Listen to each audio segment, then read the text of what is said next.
Hello बच्चों, welcome to our channel. आज हम लोग करने वाले हैं दो ऐसे क्वेश्चन जो मेरे बच्चों के डाउट हैं और आपके लिए भी काफ़ी यूजफुल हो सकते हैं, क्योंकि ये दो क्वेश्चन आपको कुछ नया सिखाने वाले हैं। जो बच्चे जेईई और नीट के लिए अपेयर हो रहे हैं उनको नई नई चीज़ें सीखने की आदत होनी चाहिए और इंथुजियाज्म भी होनी चाहिए। तो आइए बच्चों, देखते हैं इसमें क्या नया सीखने को मिलता है। ये आपके सामने क्वेश्चन दिया गया है। LCR circuit the capacitor of charge to Q nought, capacitor को Q नॉट तक चार्ज किया गया है and then connected to the LR circuit. मतलब कैपेसिटर को सिर्फ चार्ज करके LR सर्किट में लगा दिया गया है। और if a student plot graph of the square of the maximum charge on the capacitor with time t for two different values of L1 and L2 of L, then which of the following represent the graph correctly? कौन सा graph correct है आपसे पूछा गया है, right? आप देख करके आपके सामने ये चार ग्राफ हैं। थोड़ा सा कॉमन सेंस लगाना है, थोड़ा सा लॉजिक लगाना है, तो आपको बातें समझ में आ जाएंगी। देखो, यहाँ जो कैपेसिटर है ये सोर्स ऑफ एनर्जी के तरीके से काम करेगा। ये तो चार्ज होके आया है, चार्ज होने के बाद ये क्या करेगा, अपनी एनर्जी R और L को देगा। आप चाहो तो किरचॉफ्स रूल लगा के इक्वेशन लिख सकते हो और उसके अकॉर्डिंग आप बोल सकते हो कि कैसा होगा। लेकिन देखो, हम लोगों ने RL सर्किट पहले भी पढ़ा है। जब भी ग्रोथ ऑफ करंट होता है RL सर्किट में या डीके ऑफ करंट होता है तो वो एक्सपोनेंशियली होता है, राइट? बस बेसिक आइडिया आपको चाहिए, आप तुरंत इसमें आंसर पर टिक मार सकते हो without any solving. Exponential graph होता है तो स्ट्रेट लाइन तो पॉसिबल ही नहीं है, राइट? एक्सपोनेंशियल ग्राफ जब होता है तो स्ट्रेट लाइन तो पॉसिबल ही नहीं है, सीधी सी बात है। दूसरी बात, देखो दो रूल आउट हो गए, दो बचे हैं। अब जब इंडक्टर की वैल्यू ज्यादा होगी तो ये चार्ज को एक्सेप्ट करने में ज्यादा टाइम लगाएगा, मानते हो ना?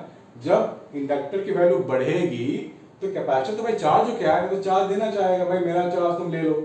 लेकिन जब इंडक्टर की वैल्यू बढ़ेगी तो वो ज्यादा अपोज करने की वैल्यू भी तो बढ़ेगी ना, राइट? इंडक्टर की बढ़ने की वजह से तो ज्यादा टाइम लगेगा चार्ज को एक्सेप्ट करने में, ठीक है?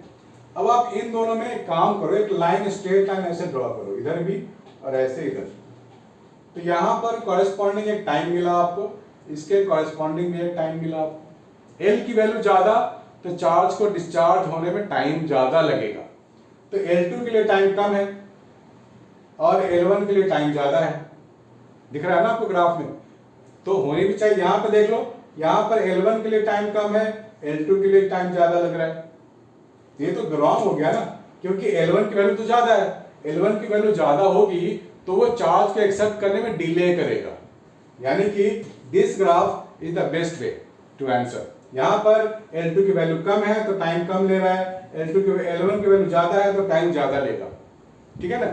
इसी लॉजिक से आप इसको सीधा सीधा आंसर टिक मार सकते हो, सी आंसर। ये भी रूल आउट खत्म, ठीक है ना? इसमें कोई क्वेश्चन की जरूरत है ही नहीं आपको। चलो दूसरा क्वेश्चन करते हैं, ये वाला 2015 में ये भी आ चुका है। एंड इंडक्टर L 0.03, इंडक्टर की वैल्यू कितनी है, 0.03 henry, and resistor R 0.15 kilo ohm are connected in series to a battery of 15 volt EMF in a circuit shown below. K1 has been kept closed, K1 को close करेंगे, T is equal to 0, K1 is open, T0 पे K को open करेंगे, close for a long time. जब हम लोग बात करेंगे ना K1 has been kept closed for a long time, फिर T0 पे इसको खोल दिया गया and K2 is closed simultaneously, right? तो T is equal to 1 millisecond current in the circuit, बताइए क्या होगा? अब देखो इसमें I initially when T is equal to 0, देखो इस क्वेश्चन को ध्यान से पढ़ना पड़ेगा कि K1 has kept closed for a long time at T is equal to 0, K1 को ओपन किया गया, इसको बंद किया गया। तो जब T0 की हम लोग बात करेंगे, यानी कि इनिशियली, तो देखो यहां पर पूरा का पूरा ये सर्किट जब क्लोज था तो करंट पास कर रहा होगा, has been kept for a long time, infinite time के लिए। तो होता यूं है कि यहां पर आप T0 की बात करोगे और T इंफिनिटी की बात करोगे। जब 0 की बात करोगे, टाइम 0 पे, तो ये तुरंत करंट पास करेगा, यहां से पूरा मैक्सिमम करंट पास करेगा। कब? T0 पे, ठीक है ना? मैक्सिमम करंट, क्योंकि ये हेनरी जो है वो थोड़ा सोता रहता है, उसको टाइम लगता है सोचने समझने में, इतने देर में बहुत सारा करंट टाइम पास हो जाता है। तो T0 की जब बात करोगे ना, तो आप लिखोगे V बाई R, ये वाला करंट आप फाइंड करोगे। तो वोल्टेज कितना है 15 और रेजिस्टेंस कितना है 0.15 इंटू 10 टू द पावर 3। तो यहाँ से आपको क्या मिलेगा 0.1 एम्पियर का करंट मिलेगा।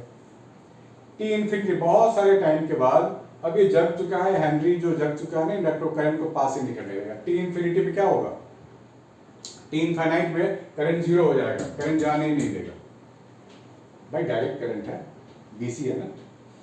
टी इन्फिनिटी पे जीरो करंट, तो ये मैक्सिमम करंट है। तो जीरो से लेके मैक्सिमम तक में जो करंट होता है ना वो एक्सपोनेंशियली ग्रो करता है। जीरो से लेके अगर इन्फिनिटी टाइम तक बात करोगे तो वो एक्सपोनेंशियली ग्रो करता रहता है। हमने पढ़ा तो था ग्रोथ ऑफ करंट में ऐसे चलता था ग्राफ, करंट और टी और आई का जो ग्राफ था ऐसे ही तो चलता था, ठीक है ना। ग्रोथ ऑफ करंट में नहीं पढ़ा है तो पढ़ लेना, आरएल सर्किट में हम लोगों ने किया हुआ है। तो अगर आप करंट की बात करोगे तो I is equal to I nought E to the power minus T upon L by R, ये होता है exponential growth between zero to infinity. तो यहाँ पर 1 मिली सेकेंड के लिए काम करना है आपको, चलो कर लेते हैं। आई नॉट इनिशियल करंट है यानी जीरो पे 0.1 एम्पियर है। अब यहाँ पे ई की वैल्यू डाल दो 1 मिली सेकेंड, तो 10 टू पावर माइनस 3 सेकेंड, और आर की वैल्यू कितनी है 0.15 इंटू 1000 डिवाइड बाई एल यानी कि 0.03। ये पूरा चीज आपको मिलेगा e to the power minus 5। खत्म कुटुम कर दो ना यार, 5 हो गया, ये कट गया, 5 मिल गया, e to the power minus 5। ये पूरा क्या मिला आपको, पूरा मिल गया e to the power minus 5। तो e to the power positive 5 आ गया ना नीचे, इसको आप कैलकुलेट करो। e टू द पावर 5 की वैल्यू आपको गिवन है अप्रॉक्स 150, तो 10 to the power minus 2 upon 15 हो गया। ये माइनस 1 यहाँ से यहाँ का भी 10 ऊपर चला गया, तो 1/15 10 टू द पावर माइनस 2, यानी कि आप एक काम करो ना 100/15 कर दो और into 10 to the power minus 4 ले लो, तो 100/15 6.6 आएगा, कुछ 6.6, तो 0.6 मिलियन। देखो ये आ गया आपका बी ऑप्शन आएगा अप्रॉक्स, ठीक है बच्चों। चलो इसको नोट करो, और डाउट आप भेजते रहते हो बच्चे लोग, तो मैं आपको ऐसे तरीके से सॉल्यूशन बनाता रहूंगा, क्योंकि जेईई नीट खत्म जब तक नहीं होगा तब तक हम लोग लगे रहेंगे। बाय बच्चों, टेक केयर।